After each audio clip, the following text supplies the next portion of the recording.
సినీ కళామ తల్లికి అందించిన సేవలకు గుర్తింపుగా కేంద్ర ప్రభుత్వం మెగాస్టార్ చిరంజీవికి పద్మ విభూషణ్ పురస్కారాన్ని ప్రకటించింది.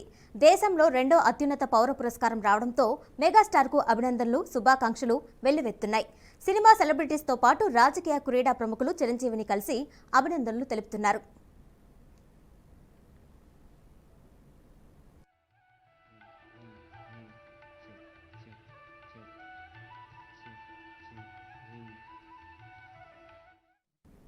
ఈ క్రమంలో తెలంగాణ ప్రభుత్వం మెగాస్టార్ చిరంజీవిని ప్రత్యేకంగా సన్మానిస్తుంది. హైదరాబాద్ శిల్పకళా వేదికలో వెంకయ్య నాయుడు చిరంజీవితో పాటు పద్మ అవార్డు గ్రహీతలను తెలంగాణ ప్రభుత్వం సన్మానిస్తుంది. ఈ కార్యక్రమానికి సీఎం రేవంత్ రెడ్డి సహా పలువురు మంత్రులు హాజరయ్యారు. ఇప్పుడు లైవ్ చూద్దాం. వాళ్ళకి పద్మశ్రీ అవార్డులు ఇవ్వటం అన్నది, పద్మ అవార్డుతో గౌరవించుకోవడం అన్నది ఈ సందర్భంగా నేను వాళ్ళ గుర్తించినటువంటి భారత కేంద్ర ప్రభుత్వానికి నేను మనస్ఫూర్తిగా నా అభినందనలు తెలియజేస్తాను, నా సంతోషాన్ని వ్యక్తపరుస్తాను.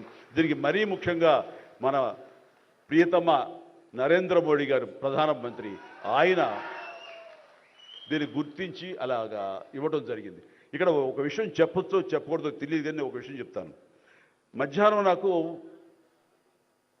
అవార్డు మీకు ఇవ్వాలనుకుంటున్నాము, మీకు మీ కన్ఫర్మేషన్ కానీ మీ యొక్క ఆమోదం మాకు తెలియాలంటూ హోమ్ డిపార్ట్మెంట్ నుంచి ఫోన్ వచ్చినప్పుడు ఒక షాకు లోన్ అయ్యాను.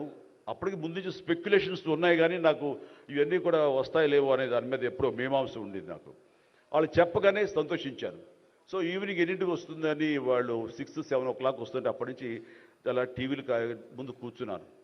సో కొంతసేపు చూసేసరికి రాలేదు ఆ వచ్చినాయి అని గబగ నేను సర్దుకొని కూర్చుంటే ముందు పద్మశ్రీ అవార్డులు ఒక 34-36 వచ్చినాయి.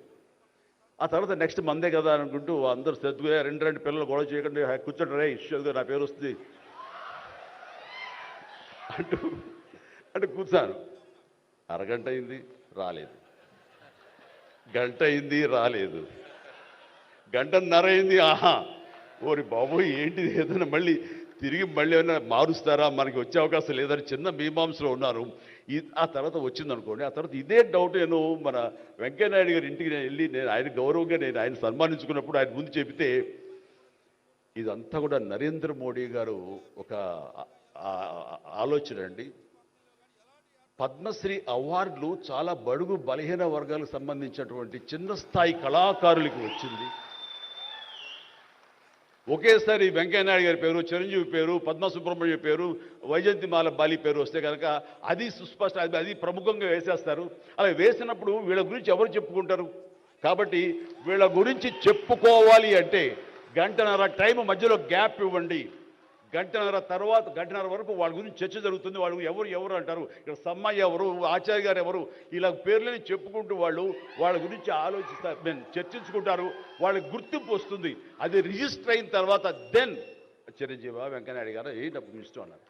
అది నిజంగా గొప్ప ఆలోచన, గొప్ప ఇది. వారి గురించి తెలుసుకున్న తర్వాత నాకు నరేంద్ర మోడీ గారి మీద గౌరవం మరింత పెరిగింది ఆయన ఆలోచించి.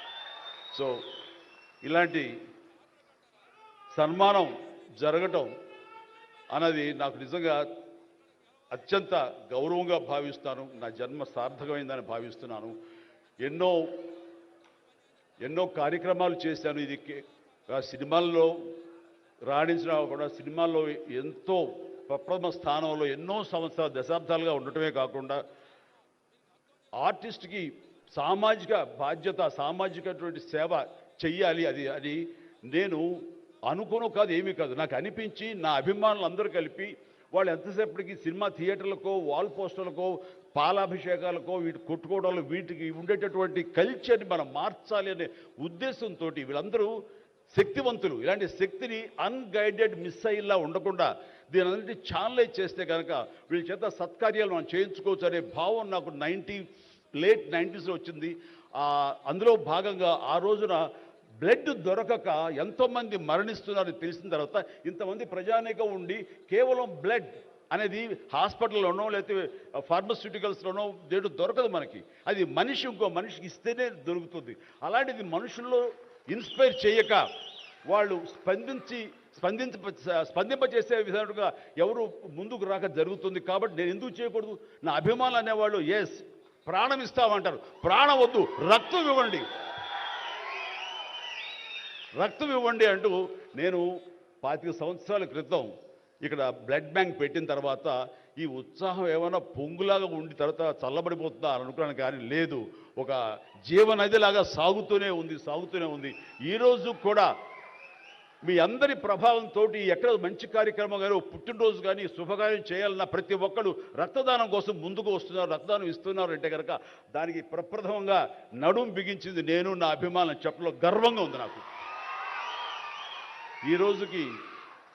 అలాగే మన కరోనా క్రైసిస్ వచ్చినప్పుడు బయటికి వెళ్ళే అవకాశం లేదు, ఉపాధి లేదు, ఇంట్లో కట్టుబడి ఉండాలి. ఇలాంటి పరిస్థితుల్లో వాళ్ళందరికీ నిత్యావసర వస్తువులకు చాలా కష్టపడిపోతారు అనుకున్నప్పుడు నా ఇతర మిత్రుల సహాయ సహకారాలతోటి నేను పెద్ద ఎత్తున వాళ్ళకి 4 నెలల పాటు మన ఇళ్లలో తినే హై క్వాలిటీ గ్రాసరీస్ నేను వాళ్ళకి అందివ్వడం జరిగింది. అది వాళ్ళు బయటికి రాలేరు, పోలీసులు వాళ్ళు చాలా స్ట్రిక్ట్గా ఇంటికే పరిమితం చేస్తారు, ఏం తింటారు. అప్పుడు నా అభిమానులు నేను ప్రోత్సహించి వెళితే నా అభిమానులు ప్రతి ఇంటికి వెళ్ళి ఆ బ్యాగ్స్ ఇచ్చేవాళ్ళు. అది గొప్పగా నాకు ఎంతో సంతృప్తి ఇచ్చింది.